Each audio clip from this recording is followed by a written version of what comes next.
Bom dia a todos, bem-vindos à primeira pílula do GAPS de 2024. Meu nome é Jane Oiticica, eu sou médica, otorrinolaringologista, chefe do grupo de pesquisa em zumbido do Hospital das Clínicas da Faculdade de Medicina da USP.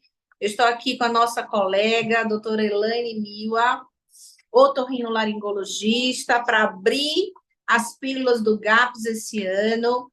A doutora Elaine vai se apresentar na sequência, mas ela fez um trabalho assim maravilhoso, porque ela saiu aqui no nosso ambulatório em busca dos pacientes com zumbido, que são atendidos aqui, e perguntou a eles, um a um, quais eram as dúvidas que eles tinham sobre o zumbido deles. E a gente vai trazer hoje essas perguntas e vai responder. Além disso, a gente também vai responder perguntas que foram enviadas por e-mail, por WhatsApp, por telefone, no contato com a Fundação Otorrinolaringologia, tá?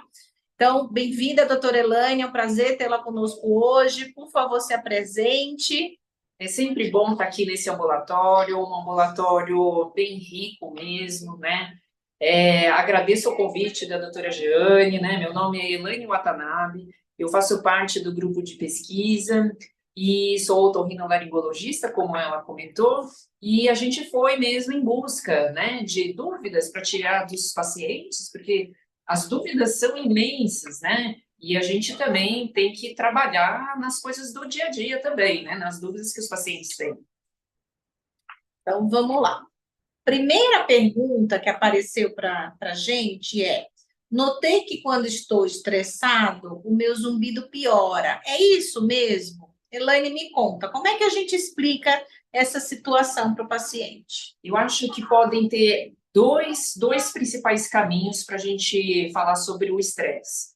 O estresse, de uma forma geral, ele também pode tensionar a musculatura da mordida e da região cervical. Então, se a gente fica muito rígido, o estresse faz a gente não dormir bem, não descansar bem, e isso pode também gerar estresse ósseo-muscular nessa região. E isso a gente já sabe, é comprovado que pode gerar zumbido. Numa outra linha, né, de pensamento, o estresse também pode aumentar um hormônio que nós mesmos já produzimos, chamado cortisol. E o cortisol, ele também pode alterar uma série dar uma série de alterações metabólicas no nosso corpo. E uma delas é relacionada ao açúcar. E a gente sabe que o açúcar é ototóxico para a nossa audição. Então, por isso que a gente já sabe também, algumas pessoas já relatam, falam, nossa, quando eu como açúcar, meu zumbido piora, não é mesmo? É verdade. Também a gente tem que lembrar o seguinte, que no nosso cérebro, né, a gente tem áreas, regiões que, apesar de serem ensinadas como compartimentos ou em caixinhas, elas conversam entre si.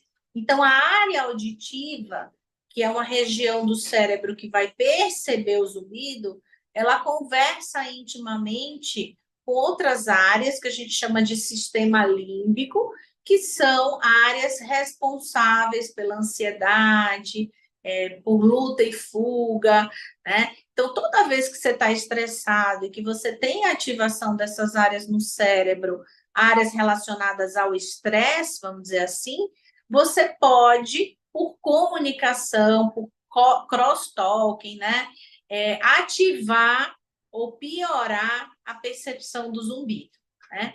Então, acho que a gente esgotou, assim, esmiuçou bastante esse tema, e é uma coisa que a gente vê na maioria dos pacientes. Quando o estresse piora, quando o paciente está nervoso, estressado, o zumbido acaba piorando também, tá? Por conta de todas essas coisas que foram mencionadas.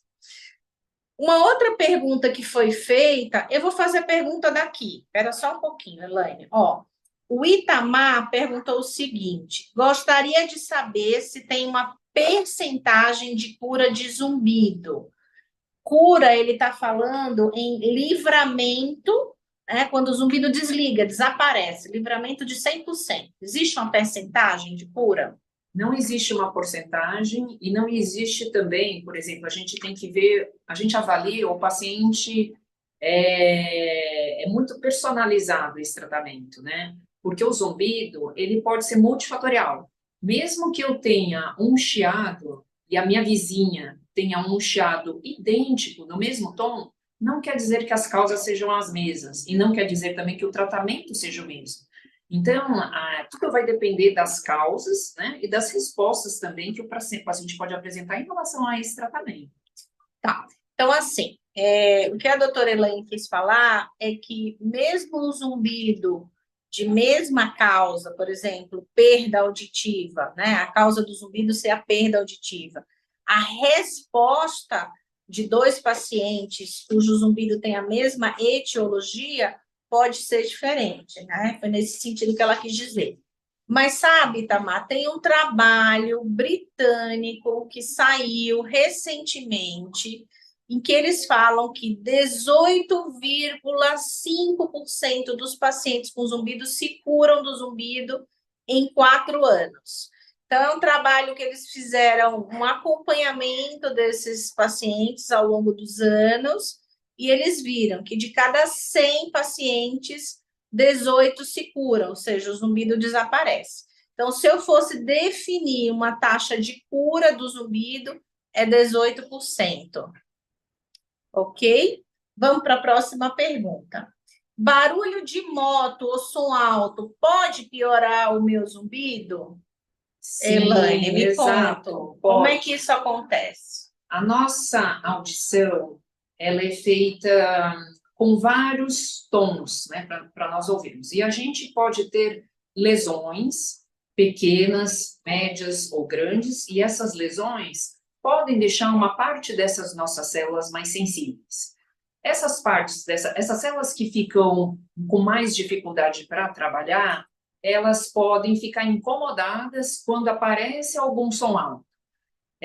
Nós temos já uma proteção natural contra o som alto, que ajuda a proteger nossa audição, e a gente pode perceber quando a gente vai a algum show, ou a gente, né, por exemplo, tem algum equipamento fazendo um som muito alto, né? Então a gente fica com aquela sensação de ouvido tapado depois de um show, depois de uma festa, com som alto. E isso é relativo a um músculo que trabalha e ele tem de proteger o nosso ouvido. Paralelamente a isso, pessoas que têm muita tensão também de origem muscular, principalmente dessa área alta, né, pescoço, ombro, né, mordida, elas podem ter esse limiar rebaixado, esse limiar desse desconforto rebaixado. E aí essas pessoas, quando passam uma moto, uma britadeira, elas podem ficar incomodadas com esse som alto também.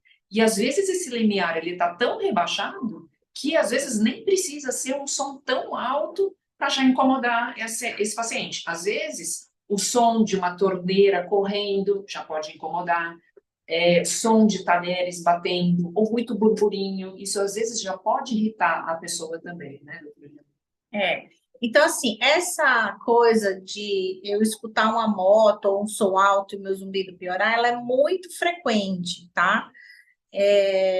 Antigamente, quer dizer, classicamente se chama isso de efeito Kindle, ou seja, o zumbido piora, mas é uma piora que geralmente é transitória, não é uma piora persistente, tá? E é justamente por recrutamento da via, né? Por ativação da via auditiva, né? Então, e é um paciente que quando traz essa queixa, a gente já sabe, é um paciente que talvez possa ter uma coisa que é muito associada ao zumbido, em 40% dos casos, que chama hiperacusia, né? Que é a sensibilidade a sons. Mas, assim, não necessariamente se expor a uma moto, se expor a um som alto, gera uma perda auditiva definitiva. Às vezes pode ser uma lesão transitória que depois, quer dizer, na maioria das vezes acaba sendo isso, né? Uma lesão transitória que depois o paciente recupera e o zumbido volta a uma situação de base, vamos dizer assim, uma situação que existia antes, tá? Tem uma outra pergunta da Alice Mieko Hashiro.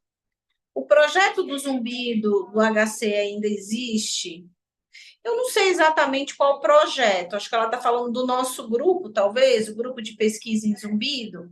Sim, ele existe, os pacientes podem fazer o cadastro online no www.zumbido.org.br. Lá o paciente faz o cadastro e aguarda ser convocado para passar em consulta, desde que, de acordo com as respostas que ele dá nos questionários, ele atenda os pré-requisitos ou se enquadre no perfil para passar em tratamento aqui conosco, tá? Vamos lá, doutora Elaine. Um paciente perguntou o seguinte: sinto que quando movimento o pescoço, o som do meu zumbido muda. Tem relação? Sim, tem relação.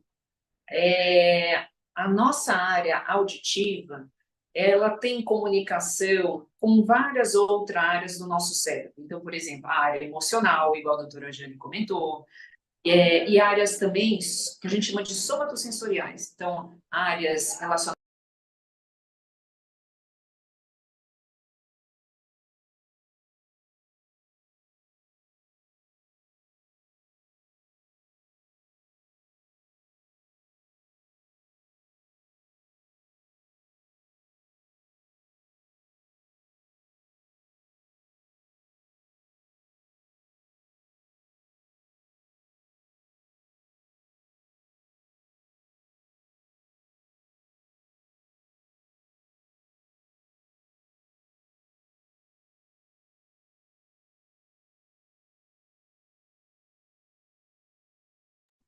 Olá, a doutora Giane caiu por questões técnicas, mas já está voltando.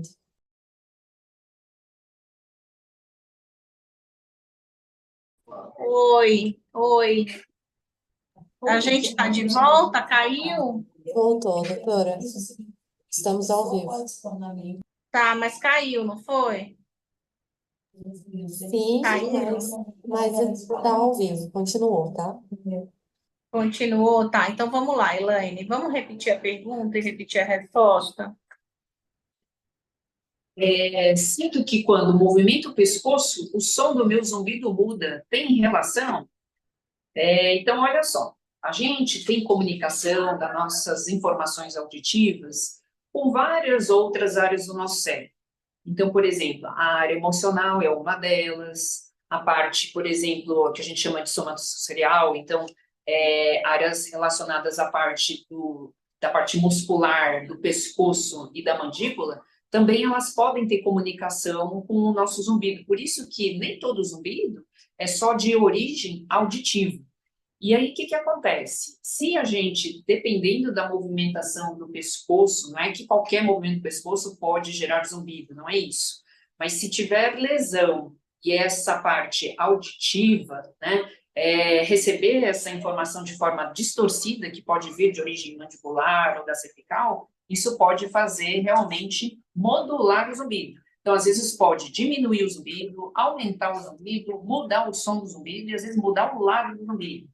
Então, tem interferência, sim, a movimentação cervical em relação a alguns tipos de zumbido. Tá, isso acontece, gente, por quê?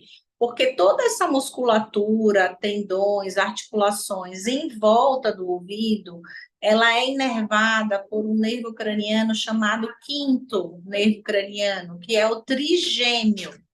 E o trigêmeo é um nervo que inerva essa região toda, mas que faz um pit stop, uma parada no núcleo coclear, que é o núcleo da audição, que fica no nosso tronco cerebral, que é aquele caminho entre o cérebro e a medula espinhal. Então, existe uma conexão natural entre o sistema auditivo e o sistema somatosensorial, músculos, tendões e articulações dessa região da cabeça e do pescoço. Isso é uma coisa filogenética, né, que já existe há muito tempo. É por isso que o ser humano é capaz de reagir com contratura muscular frente a alguns sons, porque existe essa conexão natural. E é essa conexão natural que, em alguns pacientes com zumbido, pode fazer, sim, o zumbido modular, como a doutora Elaine já explicou, frente a movimentos de cabeça e pescoço. Bom, tem uma outra pergunta que é do Rodrigo Zaidan, que ele fala, o tratamento da otosclerose com células tronco progenitoras, quando chega no Brasil? Doutora Elaine. Então, ainda, né, como a doutora Jane tem bastante experiência com essa parte genética, eu vou deixar essa pergunta para especialista. Então, a otosclerose, gente, é uma doença do ouvido e que ela gera, principalmente, mas não só isso, uma alteração mecânica. Ela gera um cimentamento, forma-se um cimento, vamos dizer assim, num dos ossos do ouvido, que é o estribo. E com isso, o som não é conduzido à orelha da forma adequada, porque existe ali um defeito mecânico na amplificação desse som. Então, é uma doença mecânica. É claro que existe a otosclerose coclear, estou falando da estapediana, mas existe a coclear. Quer dizer, essa doença genética hereditária, ela também pode afetar o que a gente chama de cápsula óptica, que é o osso que reveste a cóclea, o nosso órgão da audição. E isso também pode dar um outro tipo de perda auditiva, que é a neurosensorial. Mas se a gente for considerar a autoesclerose clássica, em que existe um defeito mecânico e que esse osso fica cimentado, ele não consegue vibrar adequadamente para conduzir o som, a resolução disso não é com célula-tronco nem com célula progenitora. A resolução disso é com uma prótese. Então, você troca um pedacinho desse osso por uma prótese, e essa prótese vai resolver o problema ou parte do problema, certo? Então, a princípio, para a otosclerose clássica estapediana, o tratamento já está bem estabelecido, ou com cirurgia, ou de repente com aparelho auditivo.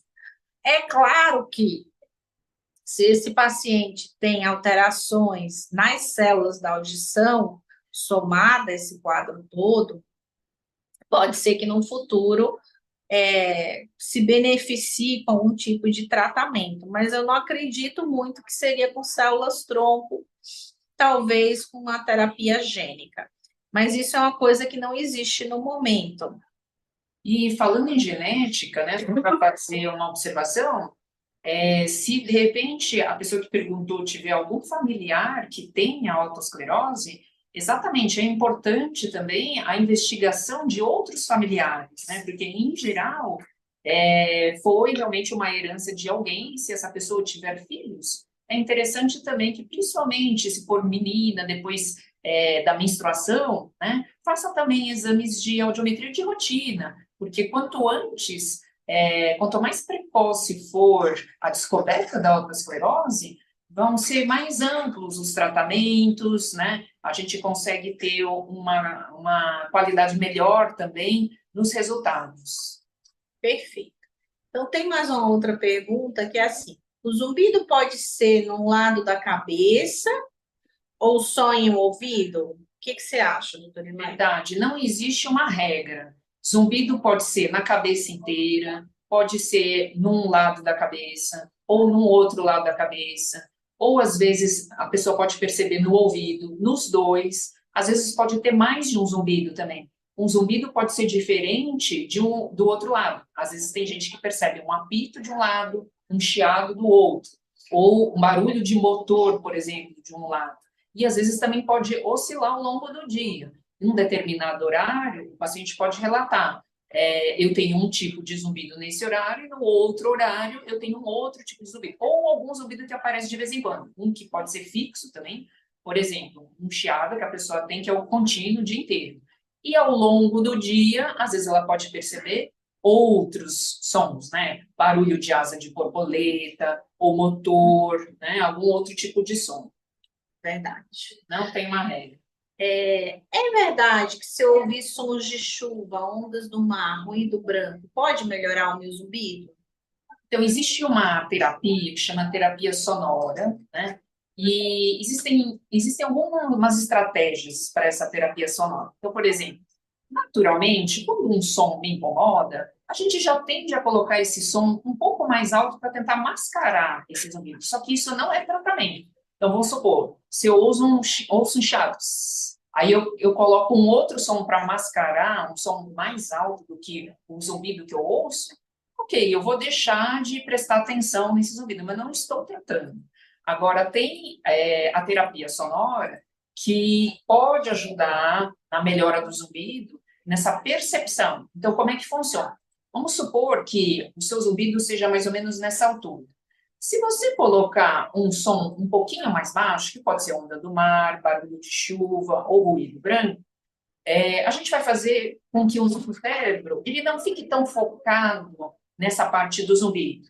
E aí ele começa a perceber e fala assim, ué, mas o que esse outro som tá aí que não está fazendo, que eu não tinha antes? Então ele começa a achar que aquele zumbido que a gente percebia como uma sirene, uma buzina, um alarme, ele começa a deixar de ser o protagonista, de ser o ator principal, aí ele vai abaixando. E aí, cada vez mais, à medida que ele vai tendo menos atenção, a gente vai dando um outro som um pouco mais baixo. Esse tipo de terapia é uma terapia um pouco demorada, não é que eu faço hoje, amanhã eu já não tenho mais ouvido, eu já diminuiu bem. Mas ele pode ajudar no longo prazo. Em geral, em torno de um ano e meio, mais ou menos, a gente começa a ter mais resultados. Então, isso que a doutora Elaine falou, ela é importante, né? Então, assim,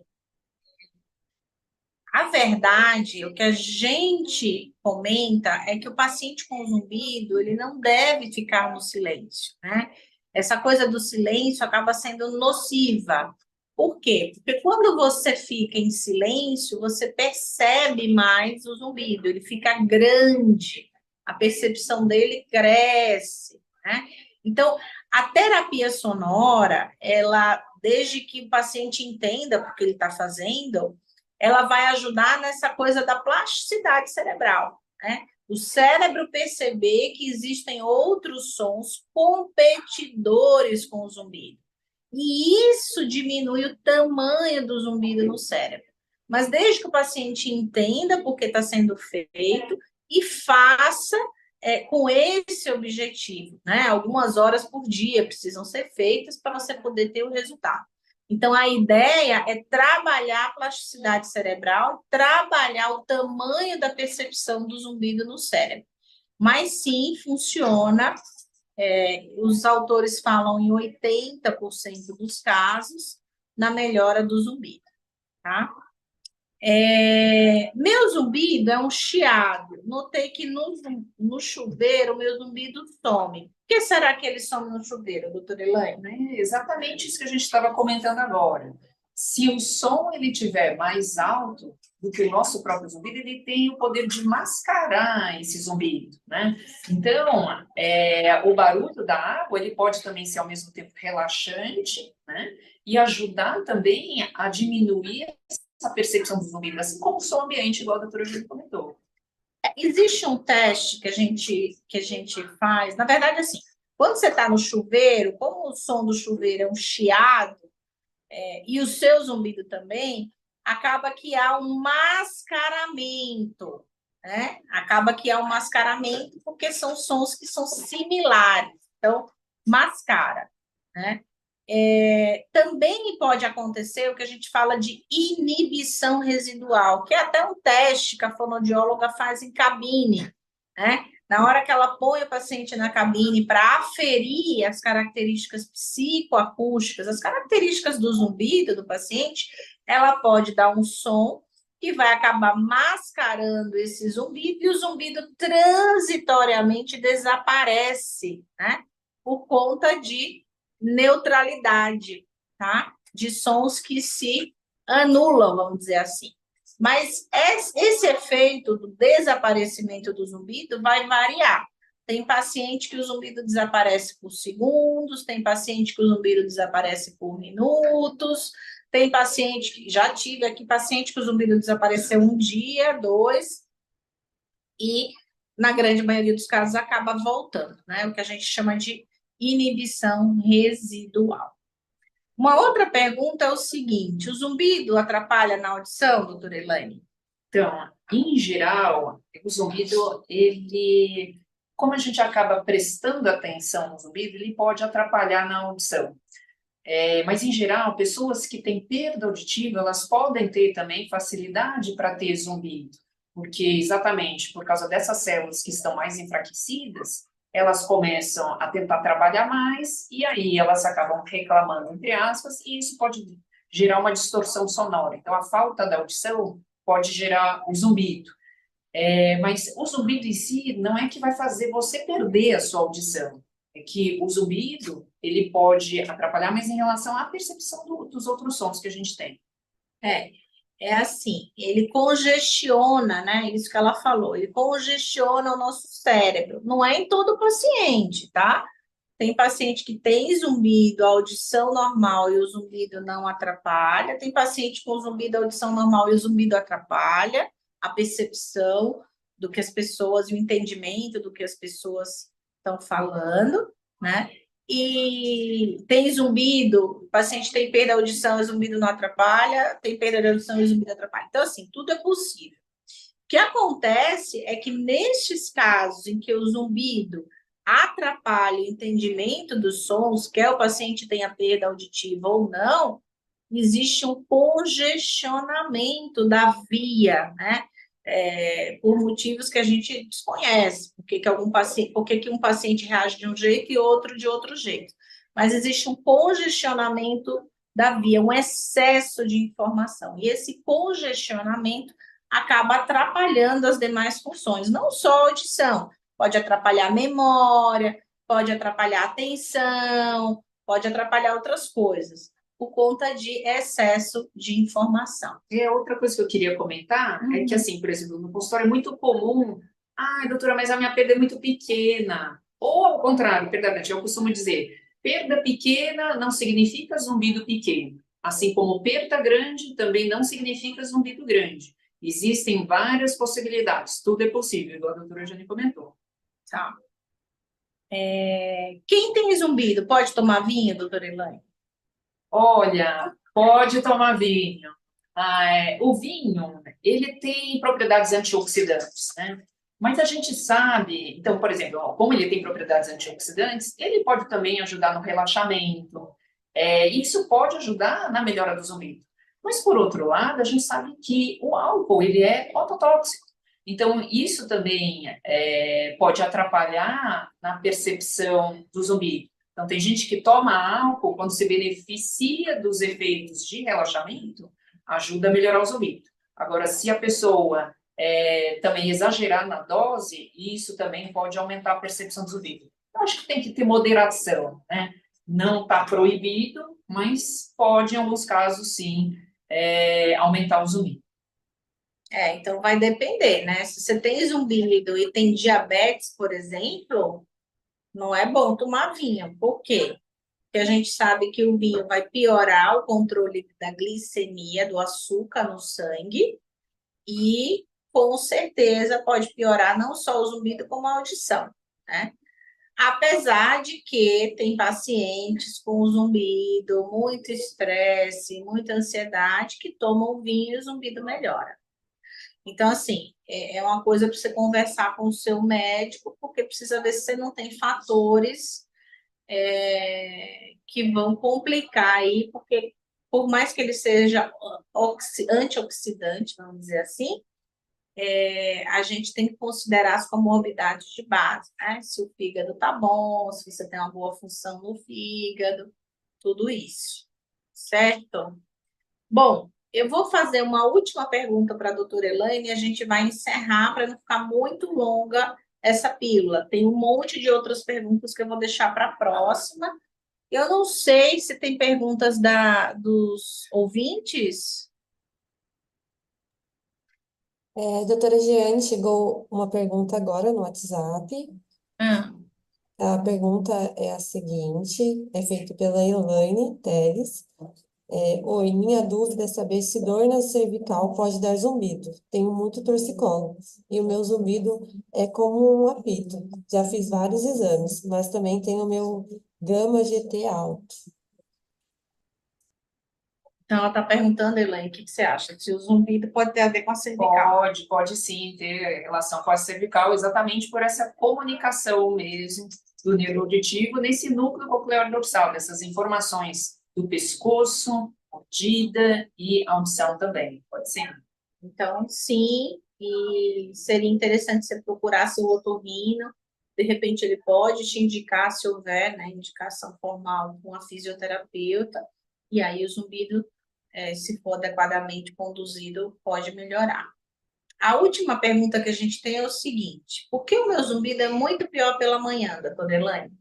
Pois é, pela manhã tem o fator do silêncio, que está tudo mais quieto, mas o que a gente nota é que pela manhã a gente também está de jejum, então isso pode ter relação com alguma alteração metabólica, principalmente se for em relação ao açúcar, e pessoas que não têm sono adequado, não dormem bem, não têm um sono reparador, ou tiver questões de apertamento ou bruxismo, também podem ter ficado a noite inteira sob tensão e fazer com que esse zumbido piore a hora que a pessoa acorda. E aí, de repente, ao longo do dia, a pessoa não vai ficar apertando o dia inteiro. E aí, ao longo do dia, parece que vai amenizando. Então, tem algumas pessoas que têm, sim, essa percepção de zumbido pior pela manhã. Então, como ela falou, pode ser pior pelo silêncio da manhã, pode ser pior porque houve um bruxismo à noite, pode ser pior por conta de hipoglicemia ou fatores metabólicos. Eu vou acrescentar só mais duas causas possíveis. Pode ser pior por conta da cervical, se você dormiu de mau jeito, se seu travesseiro é baixo, coisas do tipo. Ou também pode ser pior por conta de ronco e apneia, tá? Então, precisa investigar todos esses fatores. E como a doutora Elaine falou, se há privação de sono, insônia, noite mal dormida, isso também pode piorar o zumbido. Não sei se a doutora Elaine quer acrescentar alguma coisa. A gente tem que deixar mais dúvidas para o nosso próximo encontro. Então, tá bom. Então, eu queria agradecer a toda a equipe da Fundação Otorrino, que permite esse serviço assistencialista. A gente está aqui todo mês, então, na próxima primeira sexta-feira do mês de maio, estaremos aqui de novo.